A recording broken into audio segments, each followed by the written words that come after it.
trading one system, one ticker, S&P 500 futures every single day for a full year. And I'm going to journal every session to track the progress, reflect, and sharpen my execution. So stick around, and at the end, I'll break down the key levels I'm watching for tomorrow. These were levels for yesterday. They worked pretty good pre-market. We saw that bounce 2-3 times here and then had a pretty good push overnight. We did kind of hold this level during the morning as well, and then eventually broke under it, took it down here. We even broke this level, which could flip bearish for a little bit there, and then we reclaimed it, came back up here, and that level kind of got used as support again toward the end of the day in a sense. For today, I made about $312 on the main account. And then for all my accounts, I made about $2,171. Overall, pretty good day. Tested out a few different strategies on each account and just kind of play with it. But they almost mostly kind of trade off the main account in a sense. So these are the levels for today.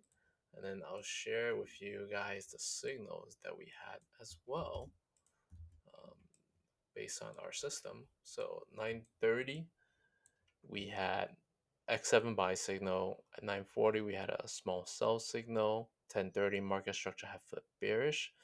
And then by 10:55, we had a first buy signal. And then 1 p.m., 1:30, 1:45, we started getting a bunch of buy signals popping up. And then by 2 p.m., market structure had flipped bullish. So now that we got the signals out there, so this is how I traded today. This morning market open, I saw the X7 buy signal, so I was like, oh shoot, that's a big buy signal. Let me go long. So I went long at the MOB here, but I got greedy. So I went long at 66.66 kind of area. And I had it for a 20 point take profit. So that means it needed to hit like 66.86. So I thought, we're going to do one of these big pushes up here. We did hit that actually at the end of the day, but I didn't get it there.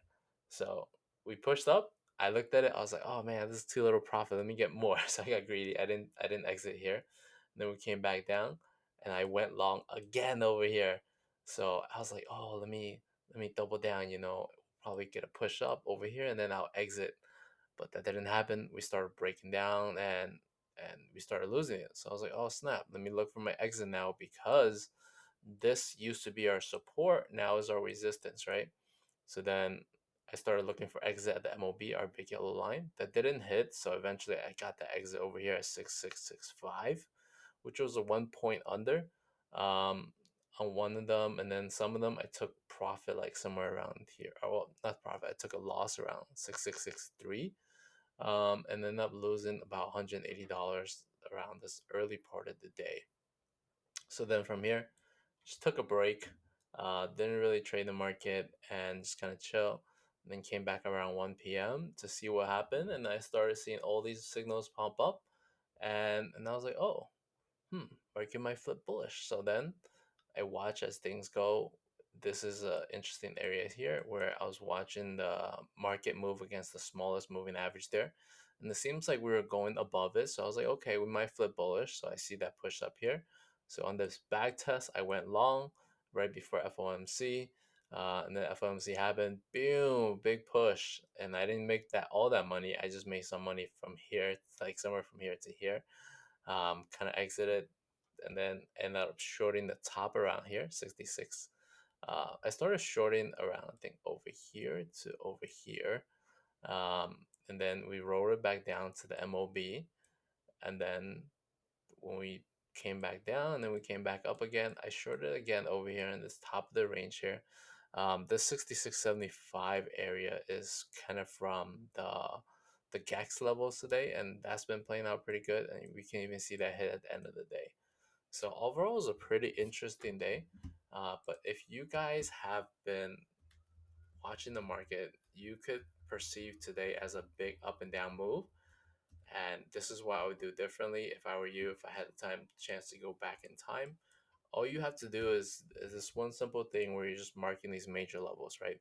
So we have 66,112, which is a major level on our GEX data and also our moving average side. And then over here, the 6640 level was also a major level that we marked from last night, which is also our 10-minute MOB level, right? So the first time we hit it, we bounced. The second time we hit it, we lost it, and then we kind of used it as resistance here, right? A little bit, and you can see us that breaking down further to the next level. So usually at this point, people think we'll go down further, but obviously market does its own thing, and they could push back up, right? So then at this point, you could also essentially short this 1 minute MOB level and make some money here too. There, as long as you're going for 5 points with a wider stop loss, like 10, 15 point stop loss. Same thing here. You can short the 66.75 level and make a lot of money there. If you're going for 5 to 10 points with a wider stop loss as well.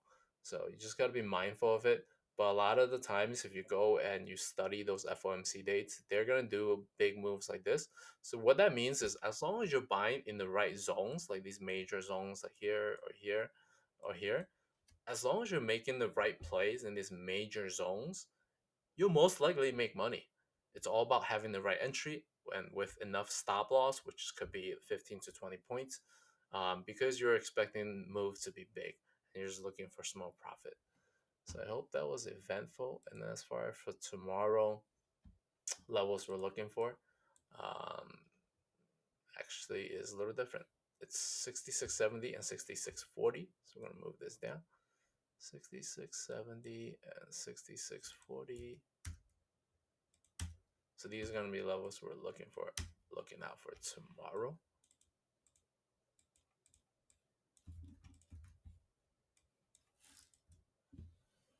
And and if we go above this level, I would flip bullish. And if we go under this level, I would flip bearish for tomorrow. I think tomorrow is going to be a big deciding day whether we're going to be bullish or bearish.